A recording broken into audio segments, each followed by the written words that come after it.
प्रभु यीशु के सामर्थ्य नाम में आप सबको जय मसीह की। Praise the Lord. आइए आज के मनन के लिए हम प्रभु के पवित्र वचन को निकालें।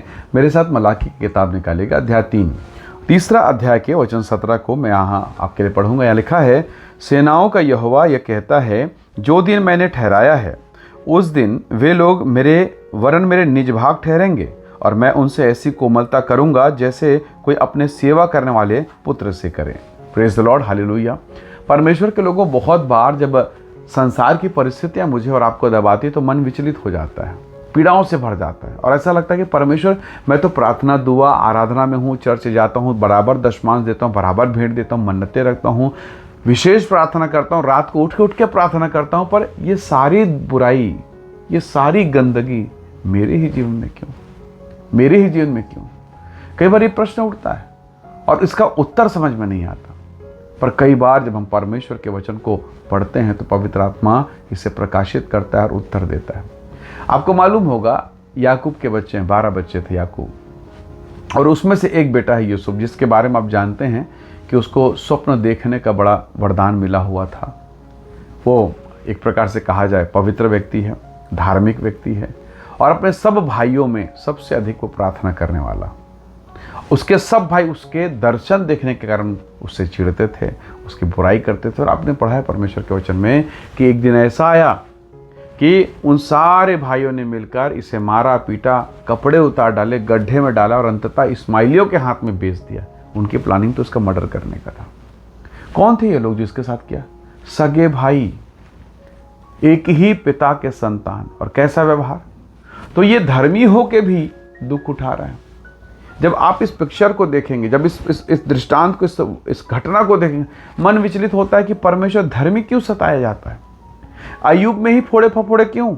उसकी पत्नी तो एक छोटा सा फुंसी भी नहीं हुआ, एक पिंपल भी नहीं हुआ, कुछ भी नहीं। उसकी पत्नी बिल्कुल तरोताजा, कुछ भी नहीं, और बड़बड़ा रही है। पर अय्यूब के साथ में तो कई बार प्रश्न आपके साथ भी होगा कि प्रभु, मैं तो धार्मिकता, पर मेरे साथ क्यों?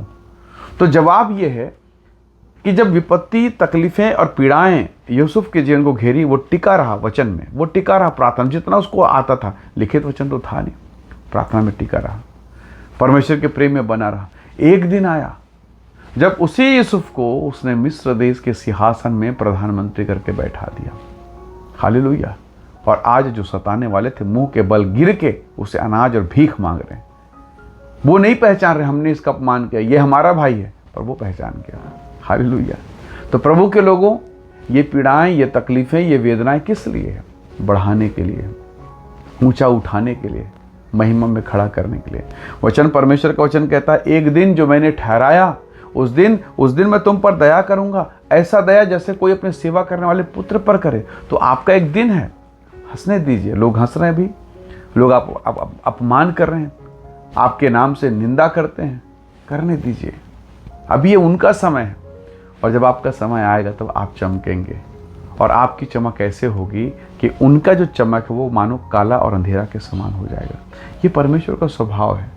अय्यूब की जिन विपत्तियों को आने दिया ताकि उसे दुगना दे सके। इसलिए प्रभु के लोगों, जब आपके जीवन में निराशा आए, आप प्रार्थना करके भी चंगाई नहीं पा रहे हैं, उपवास करके भी चंगाई नहीं पा रहे हैं, क्या जाने परमेश्वर की क्या योजना है। कुड़कुड़ा के कहीं लाइन से बाहर निकल गए, कुड़कुड़ा के कहीं प्रार्थना बंद कर दिया, तो जो प्रभु बस देने ही वाला था शायद वो भी ना मिले। इसलिए अपने जीवन को ऐसा बना के रखे कि परमेश्वर आपको देखकर दया से भर जाए। मान लीजिए आप चर्च जाते हैं और आपके चर्च में आपका बच्चा, आपका बेटी भी सैकड़ों बच्चों के बीच में खेल रहा है, कूद रहा है, या फिर परमेश्वर के वचन को बता रहा है, या फिर कलीसिया के सामने वो खड़ा होकर वचन बोल रहा है या प्रार्थना कर रहा है। सारे बच्चों को एक तरफ, पर आपका प्रेम किसके लिए उमड़ेगा? आपके बच्चे के लिए। क्यों? क्योंकि वो आपका है।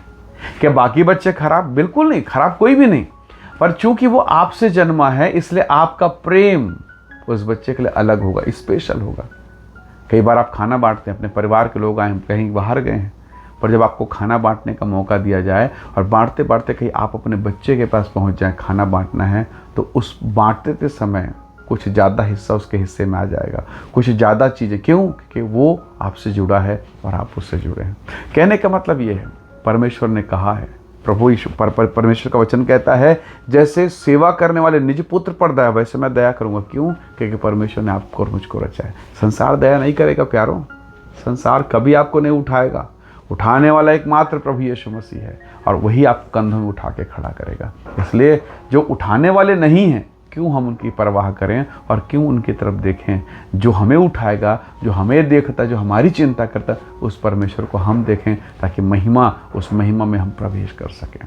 हालेलुया। कितना अद्भुत होगा कि प्रभु एक दिन आपको उठाएगा और लोगों को नतमस्तक होना पड़ेगा। हम इसलिए आराधना ना करें कि लोग हमारे नीचे आएंगे, हमें इसलिए आराधना करना है कि हमारे प्रभु का नाम ऊंचा ऊंचा और ऊंचा होने पाए। हालेलुया। आइए दुआ करें, प्रभु का धन्यवाद करें। प्रेमी अनुग्रहकारी स्वर्ग के पिता, मैं हर एक भाई बहनों के जीवन को आपके हाथों में सौंपता हूँ। जितनों ने इस संदेश, इस वीडियो को देखा, सुना, उन सबको ब्लेस कर आशीष दे और महिमा के वचन को उनके हृदय में डालें। आप ऊंचा उठाएं। आपने कहा जैसा एक पुत्र पर दया वैसे मैं तुझ पर करूँगा। होने दे परमेश्वर, अपने लोगों को महिमा से, दया से, अनुग्रह से भरपूर कर। सारी महिमा आपको देते हैं, यीशु के सामर्थी नाम से मांगते हैं, आमीन आमीन। प्रभु आप सबको बहुत ऐसे आशीष दे। परमेश्वर का अनुग्रह आप सबके साथ हो। Praise the Lord. जय मसीह।